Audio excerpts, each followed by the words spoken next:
ان آیت مبارکہ میں اللہ تبارک و تعالی نے اپنے نیک بندوں کی شان بیان کی ہے۔ اللہ تعالیٰ ارشاد فرماتا ہے الا ان اولیاء اللہ، خبردار سن لو، بے شک اللہ کے ولیوں پر لا خوف علیہم ولا هم یحزنون، نہ کوئی خوف ہے اور نہ وہ غمگین ہوں گے۔ اگلی آیت مبارکہ میں اللہ تعالیٰ نے ارشاد فرمایا الذین آمنوا وکانوا یتقون، اللہ کے ولی کون ہے؟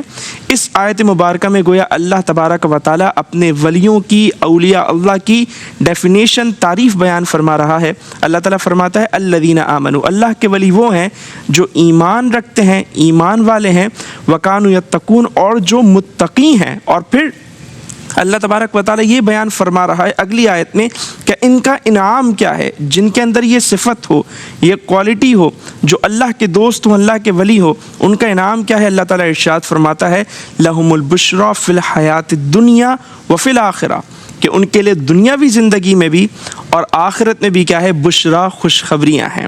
اور فرمایا لا تبدیل لکلمات اللہ، کہ اللہ کے کلمات تبدیل نہیں ہوتے، ذالک هو الفوز العظیم، اور یہ بڑی کامیابی ہے۔ یعنی اللہ کا ولی بننا اور ان صفات پر ہونا اور اللہ تبارک و تعالیٰ کی طرف سے یہ خوشخبریاں حاصل کرنا کہ دنیا میں بھی خوشخبری، آخرت میں بھی خوشخبری۔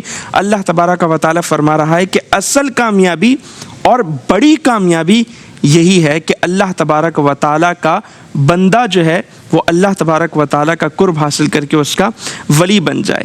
اس آیت مبارکہ میں جو سب سے اہم اور سب سے پہلی بات ہے وہ ہے اولیاء اللہ۔ یہ ایک قرآنی اصطلاح ہے، یعنی جو ہم ولیوں کا ذکر کرتے ہیں، ان کا بار بار ہم تذکرہ کرتے ہیں، جس طرح ہم انبیاء کا ذکر کرتے ہیں، جس طرح ہم صحابہ کرام کا ذکر کرتے ہیں، اسی طرح ہم ولیوں کا ذکر کرتے ہیں، اللہ کے نیک بندوں کا ذکر کرتے ہیں۔ تو یہ بات یاد رکھنی چاہیے، یہ کوئی ہماری جو ہے وہ اصطلاح نہیں ہے، بلکہ یہ قرآن پاک کی اصطلاح ہے، اور یہ اللہ تبارک و تعالیٰ نے مقام مدح میں، یعنی ان کی تعریف کرتے ہوئے اس اصطلاح کو ڈسکس کیا ہے۔ تو آپ اندازہ کر سکتے ہیں کہ اللہ کے نیک بندوں کی شان کتنی بڑی ہے کہ اللہ تبارک و تعالیٰ ان کا قرآن پاک میں تعریف کے مقام میں جو ہے وہ ذکر فرما رہا ہے۔ تو پہلا لفظ اولیاء، یہ جمع ہے ولی کی، اور جو ولی ہے، لفظ ولی، اس کا جو میننگ ہے وہ کیا ہے؟ دوست۔ اس کا میننگ کیا ہے؟ مددگار۔ ٹھیک ہے، تو یہاں چونکہ ظاہر ہے اس لفظ کی نسبت اللہ تبارک و تعالیٰ کی طرف ہے، تو اس کا مطلب کیا ہوگا؟ اللہ تبارک و تعالیٰ کا دوست۔ اور اس کا ایک اور معنی ہے قریب، تو اس کا مطلب کیا ہوگا کہ اللہ تبارک و تعالیٰ کے قربت حاصل کرنے والے بندے، اللہ تبارک و تعالیٰ کے قریبی بندے۔ اب علماء نے یہاں پر جو ولی کا معنی ہے اور اس معنی میں جو قربت والا معنی ہے، جو اس مقام کے لحاظ سے بہت زیادہ مناسب ہے، اس کو علماء نے ڈسکس اس طرح کیا ہے کہ جو قربت ہے نا، قربت یہ دو طرح کی ہے۔ ایک قربت وہ ہے جو اللہ تبارک و تعالیٰ کی جتنی مخلوقات ہیں ان کو اللہ تبارک و تعالیٰ سے وہ قربت حاصل ہے۔ ٹھیک ہے، کیونکہ وہ جو قربت ہے وہ بنیادی طور پہ خالق اور مخلوق کا جو تعلق ہے وہ قربت، جس طرح اللہ تعالیٰ نے قرآن پاک میں ارشاد فرمایا وَنَحْنُ أَقْرَبُ إِلَيْهِ مِنْ حَبْلِ الْوَرِيدِ، کہ ہم ان کی شہ رگ سے زیادہ قریب ہیں۔ ٹھیک ہے، تو ہم چونکہ انسان ہیں، اللہ تبارک و تعالیٰ کی مخلوق ہیں، اس طرح اس کائنات میں بہت ساری اللہ تبارک و تعالیٰ کی مخلوقات بستی ہیں، تو ان سب کا اپنے خالق سے ایک تعلق ہے، ان سب کا اللہ تبارک و تعالیٰ سے ایک تعلق ہے۔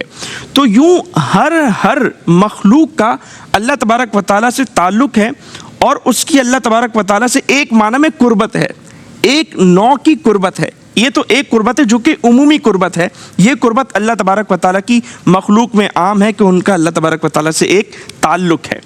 دوسری قربت جس کو علماء نے بیان کیا وہ ہے خاص قربت، اور وہ قربت کون سی ہے؟ محبت والی قربت۔ یعنی ایک قربت کیا ہے کہ اللہ تبارک و تعالیٰ نے جن چیزوں کو تخلیق فرمایا تو ظاہر ہے ان کا اللہ تعالیٰ سے ایک تعلق بن گیا، خالق اور مخلوق کا تعلق بن گیا۔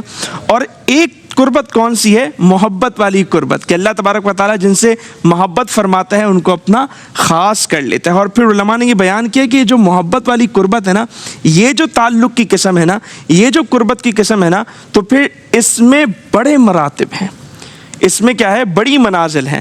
تو ہر شخص اپنے ذوق، اپنے عمل اور اپنی استقامت سے وہ منازل وہ سلوک طے کرتا جاتا ہے اور وہ اللہ تبارک و تعالیٰ کے قریب سے قریب تر ہوتا چلا جاتا ہے. اور پھر علماء نے بیان کیا کہ اس کی مثال پھر یوں ہو جاتی ہے کہ جیسا صحیح بخاری کی حدیث میں موجود ہے کہ اللہ تبارک و تعالیٰ فرماتا ہے کہ بندہ نوافل کے ذریعے میری قربت حاصل کرتا رہتا ہے یہاں تک کہ میں اس سے محبت کرنے لگ جاتا ہوں.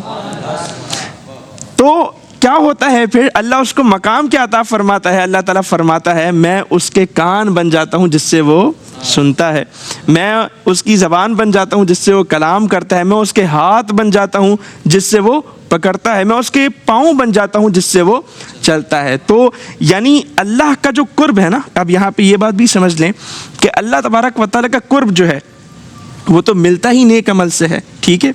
اور جب اللہ تبارک و تعالیٰ کا قرب بندے کو مل جائے اور اس کی سماعت، اس کی بصارت، اس کا چلنا پھرنا، ٹھیک ہے، اس کو اللہ تبارک و تعالیٰ یہ بیان کرنے لگ جائے کہ گویا میں اس کی سماعت ہوں، میں اس کی بصارت ہوں، ٹھیک ہے، یعنی میں اس کی آنکھ بن جاتا ہوں جس سے وہ دیکھتا ہے. تو جب بندہ اس مقام پر، اس لیول پر پہنچ جاتا ہے تو گناہ تو وہ پہلے بھی نہیں کر رہا ہوتا، لیکن اس مقام پر آنے کے بعد تو گویا گناہ کا تصور اور بھی جو ہے وہ دور ہو جاتا ہے. لیکن اس حدیث کا ایک اور معنی بھی ہے، گناہوں سے تو بندہ پہلے بھی بچا ہوا تھا، ٹھیک ہے نا. تو اس حدیث کا ایک اور معنی یہ ہے کہ اللہ تبارک و تعالیٰ اس کی سماعت میں ایسی قوت عطا فرما دیتا ہے کہ پھر وہ دور و نزدیک سے سننے لگ جاتا ہے. اس کی بصارت میں اللہ تبارک و تعالیٰ وہ طاقت عطا فرما دیتا ہے کہ پھر وہ قریب کو بھی دیکھتا ہے، دور کو بھی دیکھتا ہے، ٹھیک ہے. اس کے پاؤں میں اللہ تبارک و تعالیٰ وہ طاقت عطا فرما دیتا ہے کہ پھر وہ طویل فاصلے کو بھی مختصر وقت میں طے کر لیتا ہے. جیسے کہ ہم قرآن پاک ہی کو دیکھ لیں تو حضرت آصف بن برخیہ کی مثال ہمارے سامنے ہے کہ جو پلک جھپکتے جو ہے وہ کیا لے آئے تھے؟ ملکہ بلقیس کا تخت انہوں نے حاضر کر دیا تھا. تو یوں اللہ تبارک و تعالیٰ اپنے نیک بندوں کو جو ہے وہ مقام و مرتبے سے نوازتا ہے. اب قرآن پاک میں اگر ہم تلاش کرنا چاہیں کہ اللہ کے جو نیک بندے ہیں وہ کیسے ہوتے ہیں اور وہ اللہ تبارک و تعالیٰ کا قرب کیسے حاصل کرتے ہیں، تو قرآن پاک میں اللہ تبارک و تعالیٰ نے اپنے نیک بندوں کا جو وصف بیان کیا ہے نا، اس میں ایک کوالٹی، ایک وصف بہت زیادہ پرومیننٹ ہے، بہت زیادہ واضح ہے، بہت زیادہ نمایاں ہے.